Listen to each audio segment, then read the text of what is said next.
भाई मेसी और बार्सिलोना के बीच में ये जो लेटेस्ट रूमर आया ना भाई, इसको ब्रेक डाउन करना अपने आप में किसी मल्टीवर्स ऑफ मैडनेस से कम नहीं है। Hey guys, it's Evan, welcome back to another episode of football daily. और देखो कल का एपिसोड क्या कहूँ, कल का जो एक शॉर्ट वीडियो मैंने डाला था, एक तरीके से रैंट था, बहुत ही रॉ रिएक्शन था कि किस तरीके से मैंने फील किया था जब पीएसजी के फैंस ने यहाँ पर कल के मैच में मेसी और नेमार को यहाँ पर बू किया था। मेसी को हर एवरी टच पे उन्होंने बू किया था और नेमार को तो मतलब literally son of a bitch, I think उन्होंने कम से कम 15-20 मिनट तक यहाँ पे चैंट लगाए गए थे। अब मेजोरिटी यहाँ पर प्रीमियर लीग की हम बात करें किस रीज़न की वजह से, तो वो ये थी कि पीएसजी का जो चैंपियंस लीग में परफॉर्मेंस है, काफ़ी ज़्यादा के जो मेजोरिटी ऑफ द फैंस जो बू कर रहे थे, उनका मानना ये है कि भाई मेसी और नेमार की परफॉर्मेंस चैंपियंस लीग में बहुत ज़्यादा खराब थी और डेफिनेटली वो वहाँ पर अपना जो भी था उनका डिसरिस्पेक्ट या जो भी था उनका यहाँ पर फ्रस्ट्रेशन वो वहाँ पर पिच पे निकाल रहे थे। चीज़ें इतनी ख़राब हो गई थी कि एक्चुअली में पोचेटिनो को आके यहाँ पर मेसी और नेमार को डिफेंड करना पड़ा। लेकिन यार आज के एपिसोड में हम चीज़ों को बहुत काम तरीके से बात करेंगे, क्योंकि यार इस पूरी सिचुएशन को लेकर ना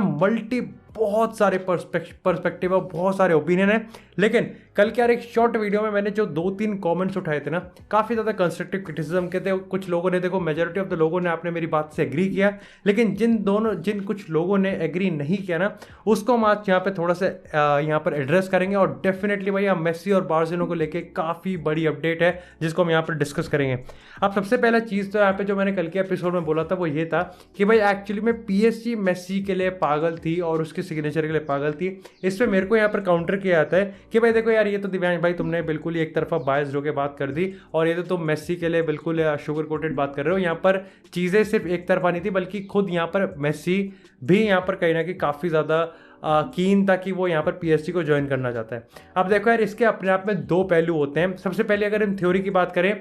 तो आपको ये समझना पड़ेगा कि ये पार्शियली करेक्ट क्यों है। वो करेक्ट इसलिए क्योंकि एक्चुअली में वहाँ कोई और शूटर था ही नहीं। अब आप कहोगे कि आप नहीं यार, शूटर तो था मैन सिटी, नहीं, पीएसजी वाले टाइम पे एक्चुअली में मैनचेस्टर सिटी नहीं थी। मैनचेस्टर सिटी कब आई थी? जब बार्टोमो वाले स्कैंडल में जब मेसी ने खुलेआम सबके सामने कह दिया था कि 2020 में अब मुझको बार्सिलोना छोड़ना है, उस टाइम मैनचेस्टर सिटी आई थी। जब इवेंचुअली यहाँ पर पीएसजी और लियोनेल मेसी के बीच में सिचुएशन डेवलप हुई थी तो सिटी तो यार जैक ग्रिलिश को साइन कर चुकी थी। अगर जैक ग्रिलिश को साइन नहीं करती तो वो डेफिनेटली यहाँ पर मेसी के पीछे जाते। तो इसलिए कहीं ना कहीं ये पार्शियली ठीक आप कह सकते हो। लेकिन दूसरी चीज़ यहाँ पर ये थी कि अल्टीमेटली जिस तरीके का पैसा, जिस तरीके का कन्विक्शन यहाँ पर पीएसजी ने दिखाया है ना मेसी के पीछे, वो साफ बताता है कि एक्चुअली में पीएसजी को कितनी ज़्यादा ज़रूरत थी मेसी की। एंड ऑफ कोर्स यार 24 घंटे के अंदर यहाँ पे 1 मिलियन से पता नहीं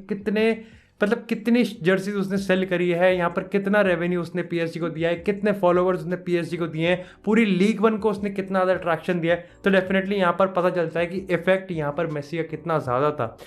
लेकिन इसी के साथ यार अब बात करते हैं यहाँ पर नेमार की सिचुएशन को लेके। तो सबसे पहले तो भाई देखो सीन कितना इंटरेस्टिंग बनता है। कल हम लाइव बैठे हुए थे तब यहाँ पे लोग काफ़ी कह रहे थे, आई थिंक यहाँ पर बार्सिलोना के एक रिपोर्टर है, उन्होंने इस चीज़ को रिपोर्ट किया कि नेमार एक्चुअली में लैंड करते हैं बार्सिलोना में। अब इसको लेके बहुत ज़्यादा बस क्रिएट होता है, लेकिन जब मैंने यार काफ़ी ज़्यादा मतलब पढ़ा, मैंने काफ़ी ज़्यादा देखा कि कुछ मिल जाए, तो यहाँ पे पता चलता है कि एक्चुअली में नेमार का जो सन है, देखो अभी भी मैं कंफर्म नहीं हूँ, लेकिन आई थिंक जितना मेरे को पता चला है नेमार की फैमिली है, नेमार का सन है और उसके लिए कहीं ना कहीं वो यहाँ पर वेकेशन पे व्हाटएवर इट इज़, लेकिन उसका बार्सिलोना से कोई भी लिंक नहीं है। देखो मैं यहाँ पर आपको एक बहुत ही सिंपल सी चीज़ बताता हूँ कि Neymar to Barcelona is absolutely doesn't make sense, मतलब बिल्कुल भी सेंस नहीं बनाएगा। और कुल मिला के आपको मेरे फुटबॉल डेली एपिसोड में शायद से कभी नेमार और बार्सिलोना को लेके मैं चीज़ कहूँगा, लेकिन ये इसका मतलब ये नहीं है कि नेमार पीएसजी से नहीं जाएगा।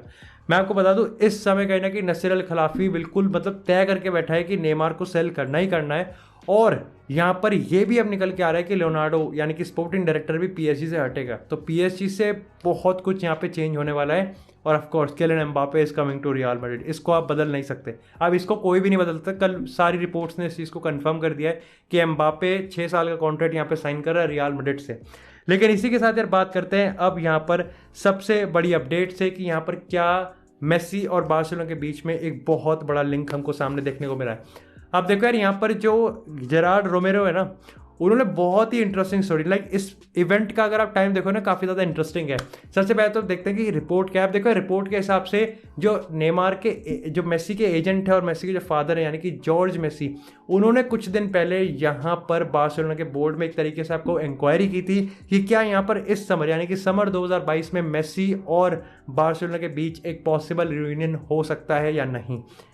अब यहाँ पर कुछ दिनों पहले ही जिस बहुत ज़्यादा की है, देखो सिचुएशन कब बिगड़ी है, कल शाम को, लेकिन ये जो रिपोर्ट है ये एक्चुअली में कुछ दिन पहले की है, यानी कि ये है एक्चुअली में चैंपियन लीग एग्जिट के बाद की। तो कहीं ना कहीं ये तो समझ में आता है कि चैंपियन लीग एग्जिट के बाद से कहीं ना कहीं आप मेसी की बात कर लो, आप नेमार की बात करो, और एम्बाप्पे का तो खैर कंफर्म ही हो गया, इनके तीनों के प्लेयर्स के रिगार्डिंग जो फ्यूचर है वो बिल्कुल ही डगमगा रहा है। स्पोर्टिंग जो डायरेक्टर है उसका मामला गड़बड़ा रहा है, तो बहुत सारे प्लेयर्स हैं यहाँ पे जो है। मेसी की अगर हम बात करें तो ऑलरेडी बहुत ज़्यादा कन्फ्यूजन था, उसमें ये फैंस वाला और ये जो बिल्कुल टर्मोइल हो गया ना, इसने कहीं ना कहीं मामला और ज़्यादा बढ़ा दिया है।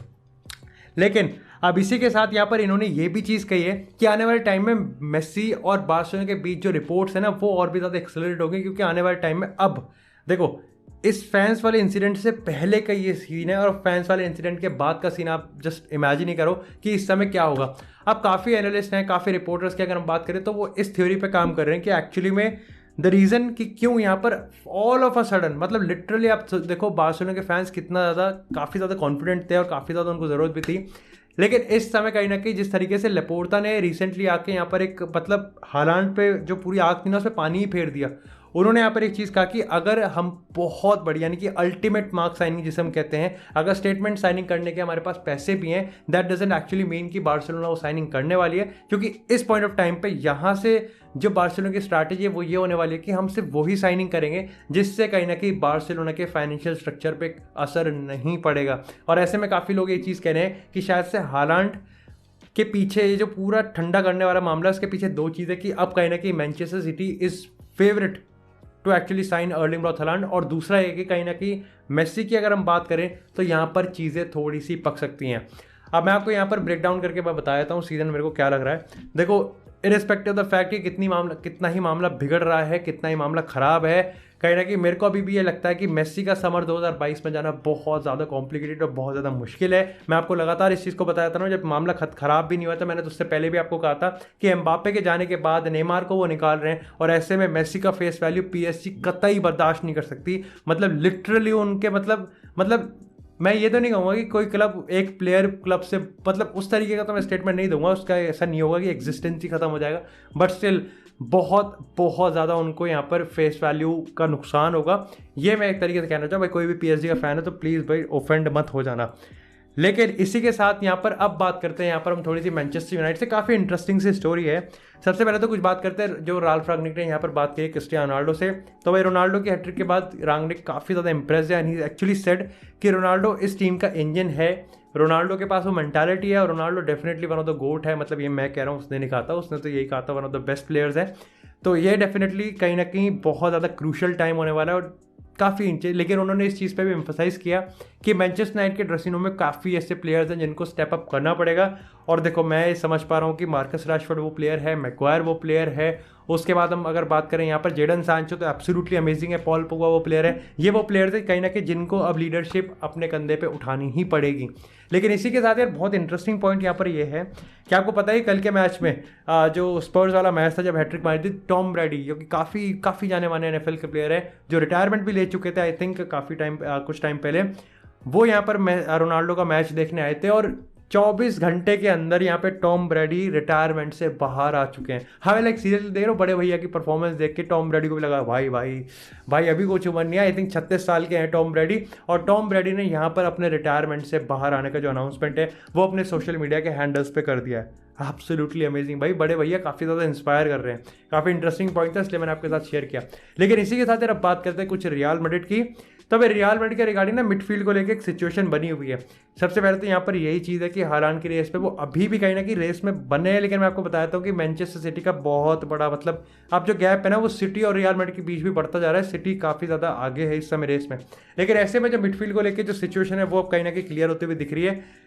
रियल मैड्रिड चुआमेनी को लेके अब एग्रेसिवली परस्यू करेगी और वो काफ़ी ज़्यादा कॉन्फिडेंट है। आपको याद है मैंने एक टाइम आपको कहा भी था कि मिनो रायोला के साथ उनकी मीटिंग भी हुई थी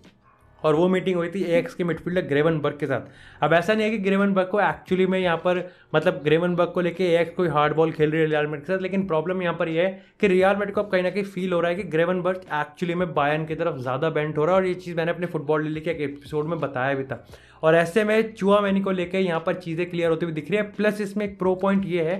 कि चुआमेनी को लेकर जो रियल मैड्रिड का जो अप्रोच है ना वो बहुत ज़्यादा क्लियर होता हुआ दिख रहा है, क्योंकि चेल्सी की करंट सिचुएशन में चेल्सी मेरे को लगता नहीं है कि रेस में कम्पीट करेगी एज ऑफ नाउ।